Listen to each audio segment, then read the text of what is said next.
सुदर्शन समाज महासंघ नई दिल्ली द्वारा लीडर रोड स्थित होटल स्वागत में राष्ट्रीय बैठक का आयोजन हुआ, जहां सुदर्शन समाज के सामाजिक निर्माण एवं विकास के लिए संगठनात्मक ढांचे के सशक्तिकरण को लेकर राष्ट्रीय बैठक में राष्ट्रीय सलाहकार जेपी नन्हेर की अध्यक्षता में की गई,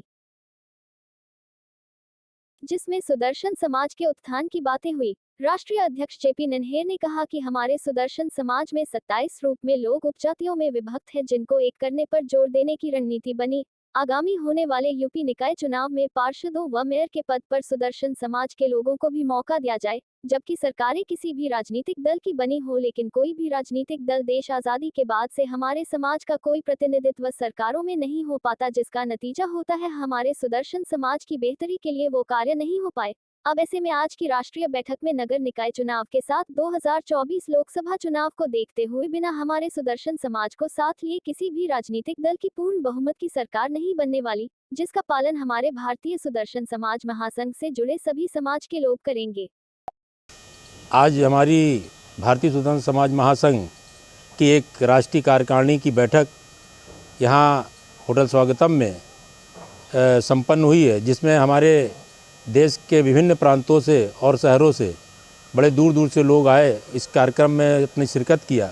और हमारे राष्ट्रीय अध्यक्ष श्री विंध्या प्रसाद मोदिया जी, जो भारतीय सुदर्शन समाज महासंघ के राष्ट्रीय अध्यक्ष जी हैं, और साथ में प्रदेश के सभी विभिन्न प्रदेशों के प्रदेश अध्यक्ष, जिला अध्यक्ष, सब लोगों ने आकर के यहाँ शिरकत किया और अपनी अपने विचारों को रखा। और हम लोग का मेन जो मुद्दा है कि हमारा समाज आज़ादी के बाद से आज तक जो हमको विकास करना चाहिए था, समाज से जो हमें मिलना चाहिए था, वो हम देश से जो मिलना चाहिए था, सरकार से जो मिलना चाहिए था, वो हम लोग को सही ढंग से नहीं मिल सका। अभी तक हम लोग उपेक्षित रहे हैं।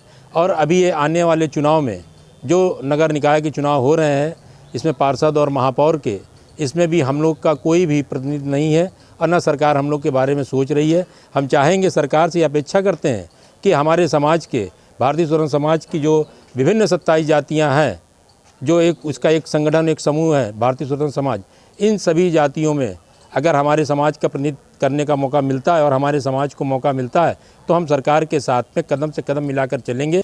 भारतीय सुदर्शन समाज महासंघ हमारा विभिन्न जातियों में बटा समुदाय है। हर राज्य में, हर जिले में अलग अलग नाम से जाने जाते हैं। हमारा संगठन जो बिछड़ी हुई हमारी जातियां हैं, उनको संगठित करने का काम करता है और शिक्षा, बेरोजगारी के क्षेत्र में उनके लिए काम करने के प्रयत्नशील है। और यही दिशा में उड़ीसा, बंगाल, पंजाब, हरियाणा, राजस्थान और बिहार, झारखंड, सभी जगह हमारी प्रदेश कार्यकारिणी है। और हमारे संगठन के सभी लोग सुदर्शन समाज से जुड़ रहे हैं और जिनको नहीं जानकारी है वो भी हमारे साथ जुड़ रहे हैं। और इसके साथ हम संगठन को मजबूत करके एक शक्ति लाना चाहते हैं। भारतवर्ष में भारतीय सुदर्शन समाज महासंघ की पूरे भारतवर्ष में 27 उपजातियाँ हैं। ये सारी जातियाँ जो कि हर जिले, प्रांत में, राज्यों में भिन्न भिन्न नामों से जानी जाती हैं। और हमारा इसका एक कोई जाति समूह पूरे भारत में नहीं है।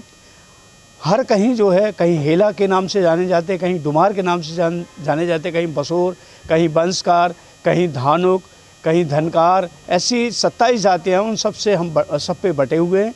और ये जो आज हमने बैठक ली, इस बैठक का मूल कारण ये है कि हम सारी समाजें एक होके और भारत सरकार से ये अनुरोध करें कि हमारी सारी समाजों का उपनाम हमारी उपजाति के साथ सुदर्शन जोड़ा जाए भारतीय संविधान में।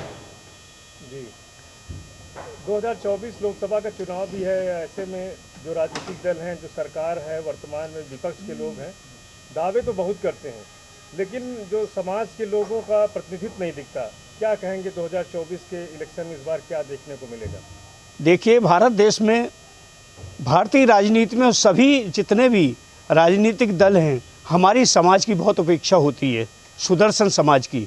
और कहीं भी एमएलए, एमपी इक्का दुक्का कहीं दे दिया जाता है, मगर जैसे देना चाहिए अन्य समाजों को, एससी वर्ग के लोगों को दिया जाता है सीटें, विधायक की, एमएलए की, पार्षदों की, वो कोटा हमें नहीं दिया जाता, संपन्न लोगों को दे दिया जाता है, जिसके कारण हमारा सामाजिक जो है राजनीतिक विकास नहीं हो पा रहा है और न सामाजिक विकास हो पा रहा है।